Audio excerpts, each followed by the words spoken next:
Welcome back everyone to the Chief Lego Fanatic. Today I'm going to kick off my set review series with what's possibly the most popular sets in my series, the one that catches everybody's eyes as soon as they walk in the door. So on the left, we have set number 75192, Ultimate Collector's Edition Millennium Falcon, released in 2017. It's 7,541 pieces, retails for $800. This set is still available on the Lego store, and I will link to it in the description. On the right, we have set number 10179, Ultimate Collector's Millennium Falcon, released in 2007. It's 5,197 pieces, retailed for $500. This set is not available for retail anymore, though you can still find it in different stores somewhere. I'm gonna do specials on each individual one, or scenes on each individual one, but this kind of gives an idea of how they compare in size. Obviously one is much, or has many more pieces. As you can tell, the 2017 version goes into a lot more detail, has a lot more different colors involved. Actually has a little canopy over the cockpit, whereas the 2007 version is not quite as detailed. 2017, you can see all the different pipes and whatnot on the outside of the Millennium Falcon, whereas the 2007 version, it is mostly barren. It doesn't have a plastic cover over the cockpit, it's just some individual pieces. It's a lot less colorful, mostly gray, red, a little bit of black. That's pretty much it. Aside from both being similar in size, the 2017 version actually sits lower than 2007. That could be attributed to how the sets are built. The 2017 version does come with two different radar dishes, just have them sitting next to each other. One allows you to set up the set as it was in the original trilogies, and the other in the sequel trilogies.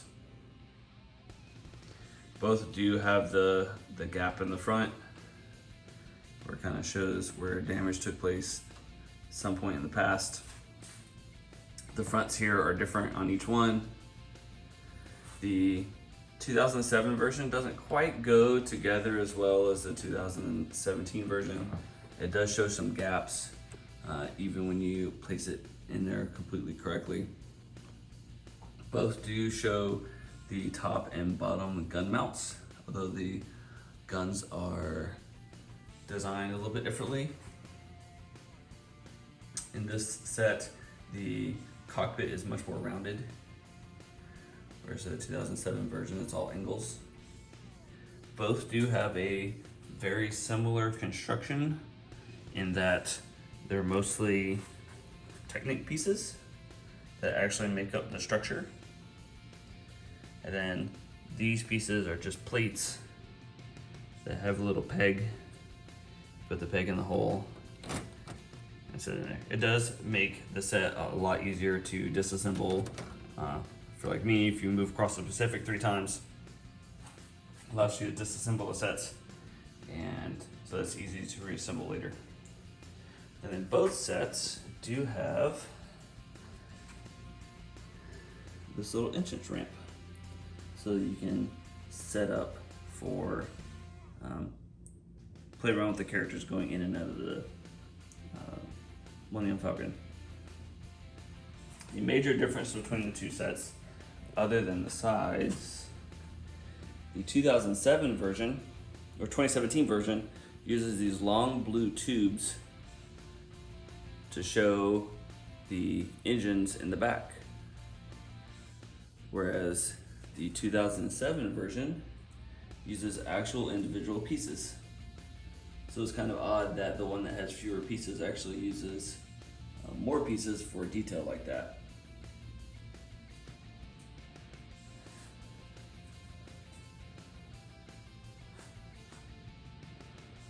So, and another comparison between the two are the information plates. I kind of like the 2007 one better because it actually has a frame around it. but the 2017 version does give a lot more detail.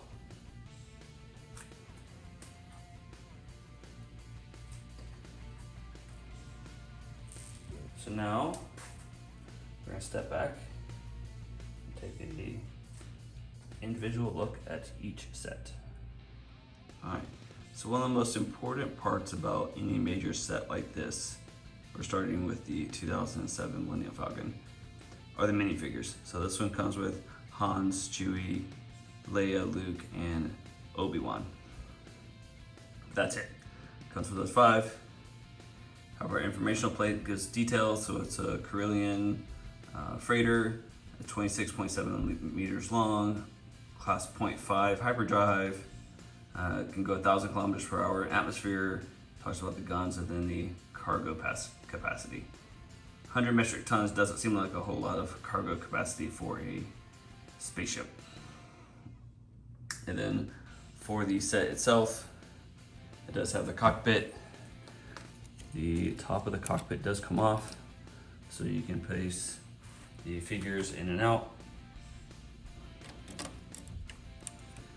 And then the only other really playable part of this set is this part. So the top guns, this whole section comes off, allows for placing a figure here. That's it. That's all it's got. All these other plates, they do come off, but there's not really any detail underneath it, really just showing the structure of the set itself.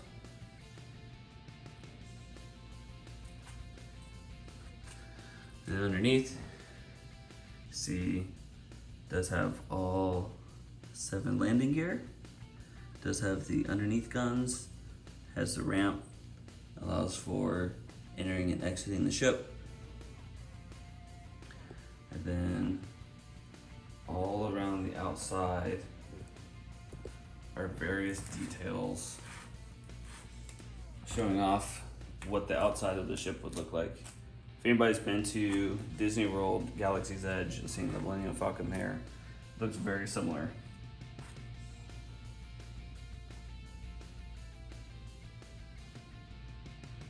So this is one of my favorite sets.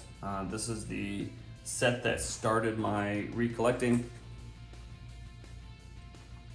I bought it after going to Singapore and seeing a set there. The set in Singapore was going to cost $1,000.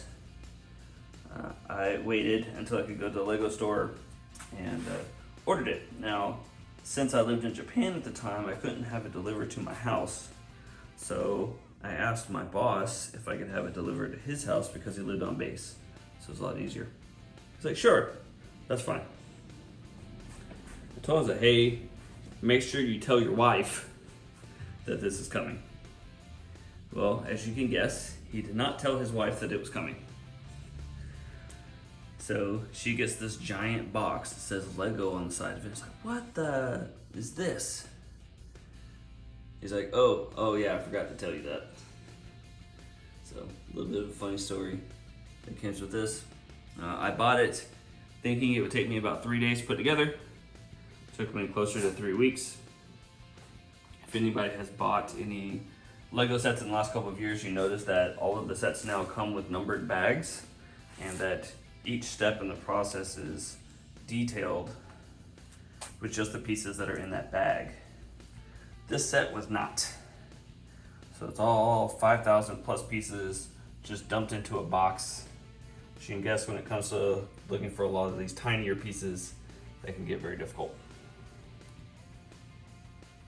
Probably taken apart and rebuilt this set a dozen times. Takes me anywhere from 15 to 20 hours to fully get it together. But still, possibly my favorite set. Now on to the other one. And here we have the 2017 set. This set is meant to be a much more playable set than the 2007 version. So just starting with all the minifigures. So not only do you have some of the figures from the original trilogy, but also from the sequel. So you have Han, C-3PO, Chewie, Leia, Rey, BB-8, Finn, an older version of Han, and even a couple of Porgs. And then of course, the bat from the original trilogy when they're hiding inside of the space creature. Again, you have the informational plate, has both the same information as the other one. So I pointed out originally, it does have both satellite dishes. Major difference between this set and the others, this one's actually meant for playability. So you'll be able to easily tell where most of the extra pieces come from. As I said in the original part of this video, you can look at all the different details on the sides, on the back. Looks a lot like the one at Galaxy's Edge at Disney. It's got a couple of different parts. These little sections come off. That's part of kind of transforming it to look like the original trilogy. And then you put it back on, it changes it to look like how it looks in the sequel trilogy. And then for a playability aspect, it actually has some of the areas of the internals of the ship. So if you look here, you can see the dining area. This has a lot more detail. You can see the seats, their little game board, some cargo areas. You can even see how the tunnel curves away to the interior of the ship. And then back here, there's another area. You can see how the tunnels curve away. You can see some control areas, another door, and it even has escape hatches that open up. And kind of hard to get from this angle, but there actually is a decal on the inside that kind of shows the escape vehicle. So as I said, this set is much more designed for playability. You don't actually have to take all these pieces off, but it's a lot easier to show you the different areas. But it also goes back together pretty easily given how the set is constructed.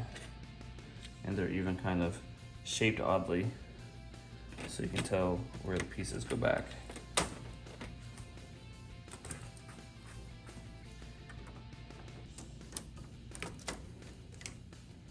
So the price per piece on this set is pretty low, which is always nice. Even though it looks like it's really expensive, it's really not. I'd say it's easy to go back together and then I don't put it together correctly. There we go. But again, these are some of my favorite sets.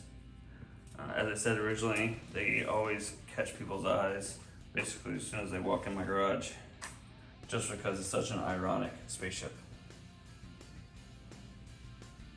So that's it for now. If you like my video, please like, subscribe, hit the bell for notices in the future. I'm gonna try to keep up at least 2 videos a week.